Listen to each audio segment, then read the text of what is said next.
지난 5일 국회에서 열린 김행 여성가족부 장관 후보자 인사청문회에서 여야는 김건희 여사와의 친분, 위키트리 관련 코인 및 주식 파킹 의혹 등을 두고 격렬한 공방을 벌였습니다. 용해인 기본소득당 의원은 위키트리의 선정적 보도를 문제 삼으며 김 후보자가 여가부 장관으로 적합하지 않다고 주장했습니다. 후보자님, 이거 국회의원들이 다 요구했던 자료예요. 근데 맞습니다. 이거를 제출을 안 하고 계시다가 오늘 들고 와서 피켓으로 보여주겠다고 하신 거예요, 지금. 네. 이 얼마나 국회를 무시하는 행태이십니까? 그거 제가 답변 드려도 되겠습니까? 아니요. 이거 자료들 네. 저희 국회의원들이 아까 제출 요구한 거 점심 이전까지 꼭 철저하게 다 제출해 주시길 바랍니다. 다 제가 오늘 청문회에서 소상히 질의하겠습니다. 밝히겠다고요. 질의하겠습니다. 김행 후보자의 여성가족부 장관으로서의 전문성 그리고 자질은 앞으로 잘하겠다라는 말로만 믿고 넘어갈 수는 없는 일이라고 생각합니다. 그동안 어떤 사회적 정치적 활동을 해왔는지 그 길을 면밀하게 살펴보는 것이 필요한데요. 그 점에서 언론을 직접 운영하신 김행 후보자 경력에 대해서 검증을 하려고 합니다. 사실에 기반해서 성실하게 답변해 주시면 좋겠습니다. 2018년 미투 운동이 있었습니다. 수십 년간 은폐됐던 성폭력이 고발되는 과정에서 언론사가 2차 가해를 저지르는 경우들이 빈번했습니다. 네, 그래서 이 문제를 해결하기 위해서 여성가족부가 성희롱 성폭력 사건 보도 시 따라야 할 보도 윤리를 발표했습니다.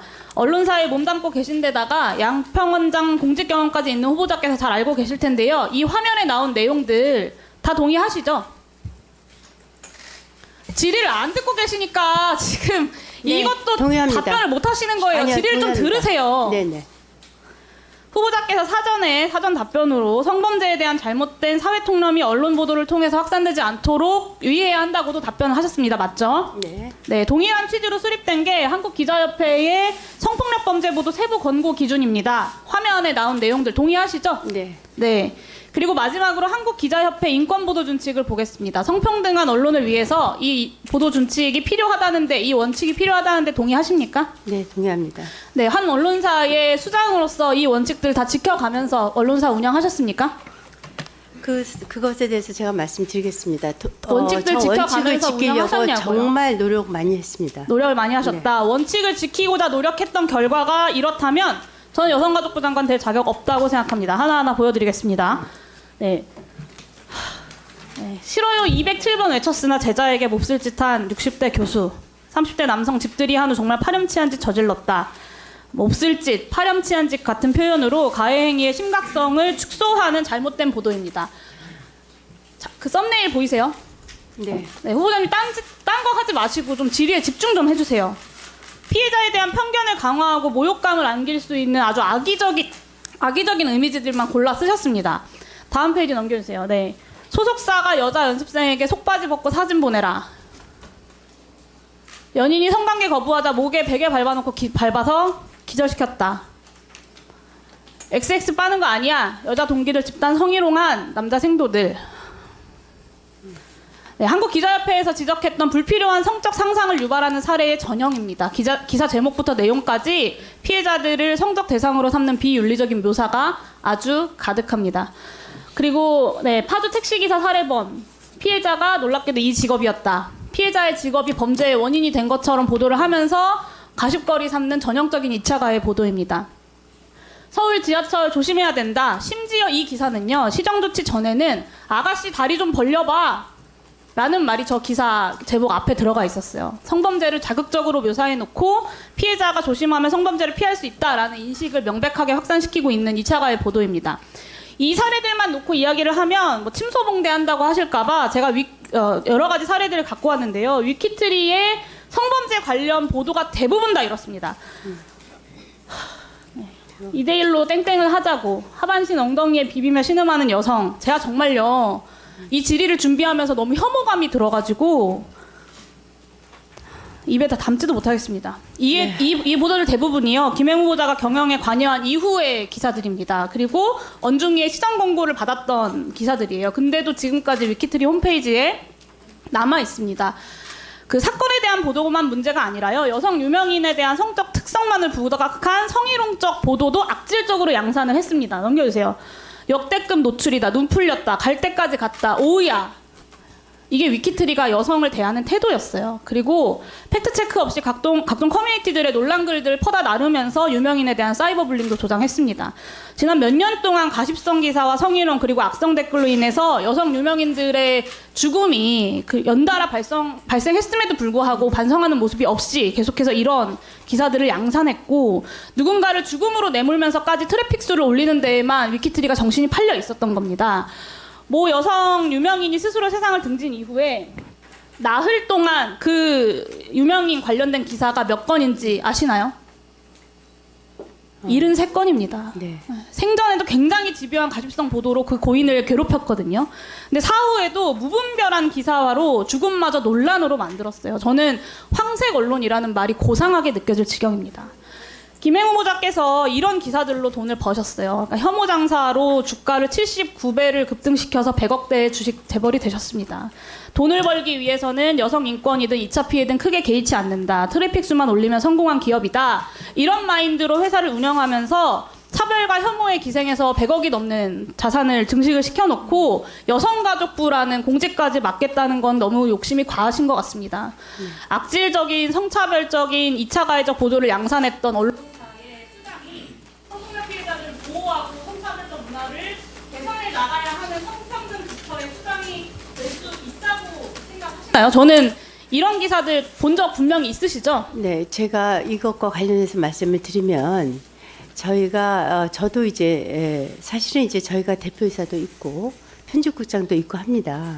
그래서 저도 사실은 이제 뭐 부회장이 기사를 직접 안 보니까 그렇다고 면책하겠다는 얘기가 아닙니다. 저도 부끄럽고 이게 지금 현재 대한민국 언론의 현실이기도 합니다.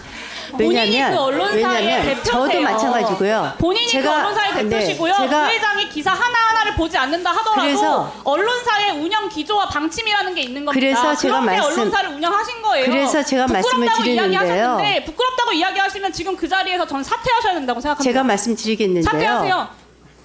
부끄럽다고 인정하셨으니까. 여성가족부 장관 부처의 장으로서 본인이 이런 언론사를 운영했던 대표로서, 현직 대표로서 어울린다고 생각하십니까? 이에 네티즌들은 우리 사회에 저런 측면이 없지 않으나 저런 기사를 독려해 돈을 번 사람이 여성가족부 장관을 하는 건 아니지. 석열아, 제발 좀 정신 좀 차리자. 청문회라기보다는 그냥 김행 혼나는 자리네. 크크크. 양심이 있으면 좀 알아서 후보 사퇴해라. 이 정부는 뭐 이렇게 뻔뻔한지 모르겠네. 용해인 너무 잘한다. 정말 국회의원답다. 세금이 아깝지 않다. 청문회장을 도망간 사람은 어디 있나요? 국민이 보고 있는데 도망가네. 근데 장관을 하겠다고 아주 국민을 개무시하는 후보자네. 라는 반응을 보였습니다. 자, 그러면 지금부터 잠시만 주목해 주시길 바라겠습니다. 제가 구독자분들을 위해서 깜짝 선물을 하나 준비했는데요. 제가 항상 여러분들께 뭐라고 말씀을 드렸나요? 뉴스만 평소에 잘 챙겨보셔도 돈이 된다. 돈을 벌 수 있다. 라고 말씀을 드렸는데요. 여기 보이시는 이스라엘과 하마스 전쟁 같은 뉴스를 보게 되면 여러분들은 어떤 생각이 드세요? 그냥 뉴스만 보고 끝내시는지, 아니면 이 뉴스를 어떻게 이용할 수 있는지, 이 부분을 고민하고 계시는지를 되물어보고 싶습니다. 그 이유가 뭐냐면 제가 지난 11월에 여러분들께 뭐라고 말씀을 드렸죠? 지금은 로봇 사업에 관심을 가져야 한다. 뉴스만 보고 그냥 넘기지 마시고 투자 쪽으로 생각을 한번 해보셔야 한다라고 말씀을 드렸습니다. 그리고 나서 이런 썸네일이나 뉴스들을 통해서 많이 보셨을 텐데요. 이런 로봇 산업이 이슈가 됐을 때 부자들은 어떻게 생각할까요? 로봇 관련주는 뭐가 있는지, 어떤 종목이 가장 좋은지, 어디에 투자해야 돈이 몰리는지를 자연스럽게 생각한다고 제가 말씀을 드렸죠. 그 이유가 뭐냐 하면 부자들이 봤을 때는 이슈가 돈으로 이어지고 그 이슈가 나에게 돈을 벌어준다는 경험적 확신이 있기 때문에 부자들은 항상 이런 사회적 이슈를 관심 있게 챙겨본다.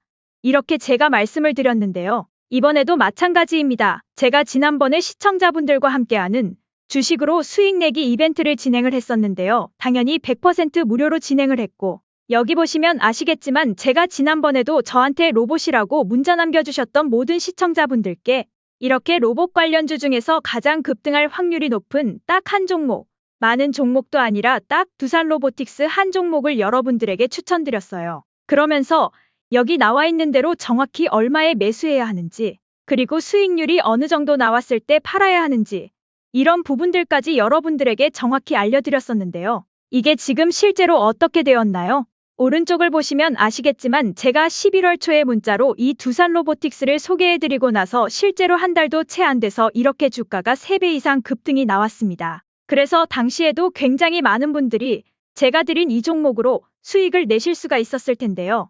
다시 한번 축하드린다고 말씀을 드리겠고 이번에도 마찬가지입니다. 최근에 이슈가 되고 있는 게 하마스 이스라엘 전쟁이기 때문에 전쟁이 계속해서 심화되면 피해가 커지게 되고 전쟁에 필요한 물자나 의료 지원 물품들이 반드시 필요할 수밖에 없다. 그럼 그중에서 전쟁을 실제로 해본 경험이 있고 의료 수준이 높은 우리나라 기업들 중에 한 곳이 가장 크게 부각을 받을 수밖에 없다. 당연히 우리가 이쪽으로 생각해야 된다는 겁니다. 그렇기 때문에 제가 이번에도 뭘 보내드린다. 지난번과 똑같이 구독이라고 저에게 문자를 보내주시면 제가 물자 지원 관련주 중에 앞으로 대장주 역할을 하면서 주가가 가장 크게 급등할 한 종목을 구독자분들에게 문자로 종목명과 사고 파는 시점을 모두 알려드릴 거예요. 그래서 여러분들이 주식으로 돈 버는 연습을 한번 해보시라 이렇게 말씀을 드리고 혹시라도 나는 주식을 하지 않는다 하시는 분들은 주변에 주식하시는 분들에게 추천을 해주셔도 되고 아니면 연세가 있으셔서 투자가 어려우신 분들은 이 종목을 가지고 자녀분들에게 한번 사봐라. 이걸로 한번 수익을 내봐라. 이렇게 조언을 해주실 수도 있는 거겠죠. 그래서 지금 이 영상을 보시는 시청자분들 중에 나도 이번 종목이 좀 궁금하다 하시는 분들은 누구나 상관없이 그리고 어느 시간대나 상관없이 부담 없이 이렇게 상단에 제 번호를 항상 남겨놓고 있습니다. 제 전화번호 010-9724-5948번호로 저에게 이런 식으로 지난번처럼 구독이라고만 문자 보내주시면 제가 이번에도 똑같이 무료 추천 급등주 문자를 보내드리겠습니다. 이해되시죠? 그래서 제 번호 010-9724-5948번호로 구독이라고 문자 보내주시면 여러분들이 직접 이슈를 통해서 돈 버는 연습을 해보실 수가 있는 거고 제가 돈을 받는 것도 아니고 투자를 대신해 드리는 것도 아니니까 부담 없이 신청해 주시면 되는 겁니다. 그리고 수익이 나면 저는 다른 것은 바라지 않습니다. 제 채널에 구독, 좋아요 한 번씩만 눌러주시라. 이렇게 다시 한번 말씀을 드리겠습니다. 감사합니다.